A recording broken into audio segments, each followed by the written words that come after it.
உலகத்துல இந்த உச்ச கட்டத்தை அடைந்த அத்தனை மனிதருக்கும் இந்த ஒரு ஃபார்முலா தாங்க அவங்க கடைபிடிச்சாங்க. வேற எதுவுமே கிடையாது. இது நான் சொல்லல, இன்னைக்கு சயின்ஸ்ல இது ஒரு பெரிய ரிசர்ச்சே நடந்திருக்கு. இந்த ஒரு குவாலிட்டி ஒரு மனுஷனுக்கு உங்களுக்குள்ள இருந்தால் நான் சொல்றேன், நீங்க இப்பவே சக்சஸ். ரெண்டு விஷயம் உங்களுக்கு இருக்கணும்.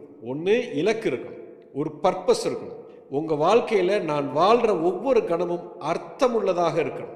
இப்போ உதாரணத்துக்கு, இப்போ நான் இப்போ இந்த ஆன்மீக பாதையில் நுழைஞ்சிருக்கேன். இந்த ஆத்ம ஞானம்தான் எனக்குள்ள கடவுள் எனக்கு கொடுத்த வரம்.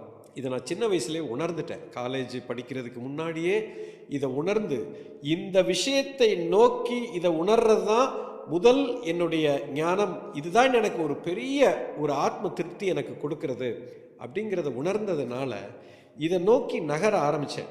இப்போ எனக்கு அது ரொம்ப பிடிச்ச விஷயம். என் பிளட்லேயே இருக்குது, என் ஆத்மாவில் அடங்கி இருக்குது. பூர்வ ஜென்மத்திலேருந்து இது தொடர்ந்து வந்துகிட்டு இருக்குது. இதை எனக்கு யாரும் சொல்லி கொடுக்கணும்னு அவசியம் இல்லை.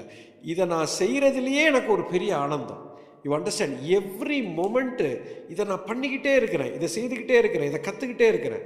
இந்த பாதையில் போகும்போது இதை நான் கற்றுக்கிறது மட்டும் இல்லை, கற்றுக்கிட்ட விஷயத்தை மக்கள்கிட்ட பகிர்ந்துக்கிறது மட்டும்தான் என்னுடைய வெறித்தனமான கோல். இதுதான் என்னுடைய டெஸ்டினி.